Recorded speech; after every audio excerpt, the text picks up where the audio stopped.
Welcome to this video, guys. We have the very first Chris Reeve in the shop. I've never seen a Chris Reeve knife in person, never owned one, held one, seen one, sharpened one, only seen them on videos and stuff. And of course they're known to be a pretty high-end pieces. And this is a Chris Reeve Soldier model, and these were sent out just like this. This is a discontinued model, but as you can see, it's a skeletonized pattern. But the client wants a little cleanup, I think a sharpening, but the main thing he wants with this one is a custom set of scales made. And that's what we're going to do starting right now. So the first part of this process is to just take some blank slabs, and I don't want to carve any shaping till we have the fit up done. So I'll drill my first holes for these Corby style bolts, and then we can work from there. Once we have the fit up, we can start working. And tools. Now with the style of bolts we're using for attachment here, not only do we need the hole to go through for the tube or the bulk of the pin that's going to pass through the body, we also need a recession for the head. That is where a machine like this comes in so wonderfully. We can use a center finder, we can flange out that head. Oh, I gotta sit down there for a little bit, guys. My legs and feet are getting a little tired. But guys, what a machine this is. Just an awesome machine. This would be so difficult, almost impossible to do precisely, manually, without a machine like this. Just so difficult. And with this machine, it's almost not even a challenge. It's a little bit slow as you go through each operation, but here now, like to get to this perfect precise depth with stock collars, I did that for a long time, and it's just hard to do. They come off, they move around, it's just not nice. But here now, I've got the DRO here on this machine, and right there. Just as simple as that, and it's repeatable. You know, I have to do 4 holes here, exactly the same. And this is just very simple process. You just have to be meticulous with your setup. You have to be mindful about what you're doing, and you know, move slowly, slow and precise. But just love this machine, and it makes jobs like this, again, repeatable and just plain possible.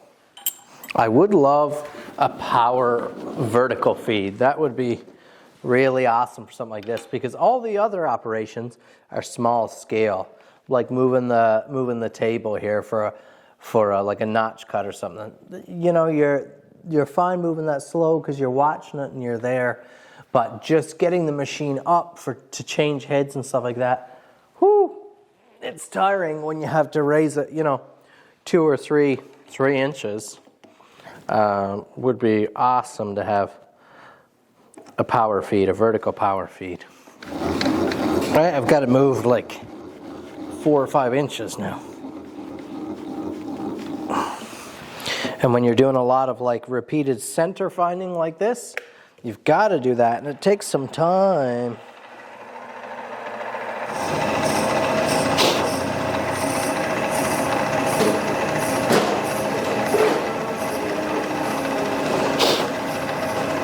And there we go so far. So everything, obviously this is just a rough bulk, because this is what you want. You want nice straight edge bricks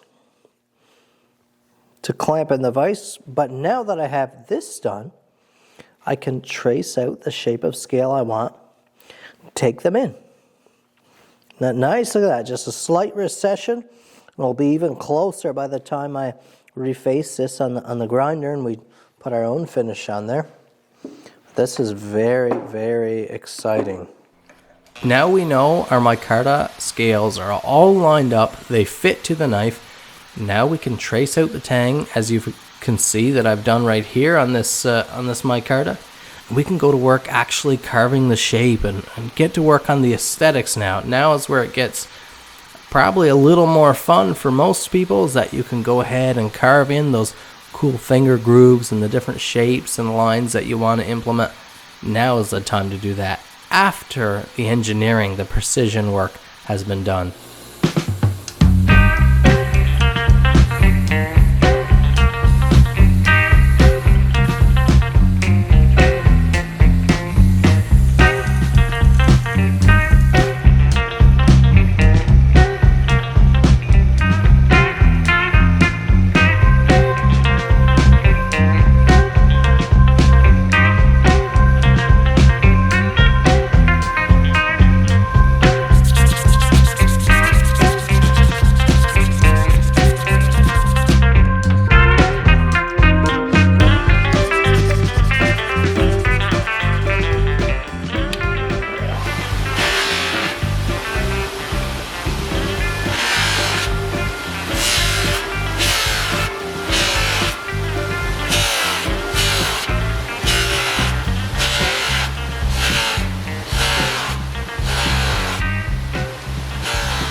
And here it is, guys. Look at that. We've got a polished finish black burlap, and you see those big recessed heads there?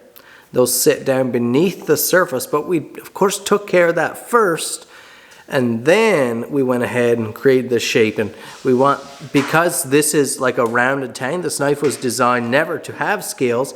The tang has all of this work in it, so we couldn't just grind down like a normal knife and grind all that off. So this tang now, you can see, has a pretty even protrusion the whole way around, and we can still make use. You see we have this recession here, so we can make use of the jimping here and the jimping down on the underside here.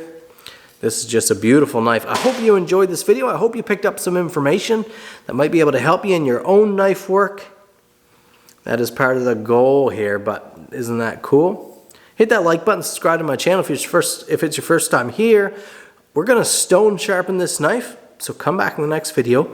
We're also gonna do a pretty sweet Kydex sheath for the owner, for my client. So thanks for watching. Subscribe, hit that bell notification. I never tell you that, but I've had a few people mention it lately that it's been working for them. So if you wanna go ahead and hit that so you can be reminded of new content, that way you'll be able to come back and see this knife stone sharpened, fresh Kydex.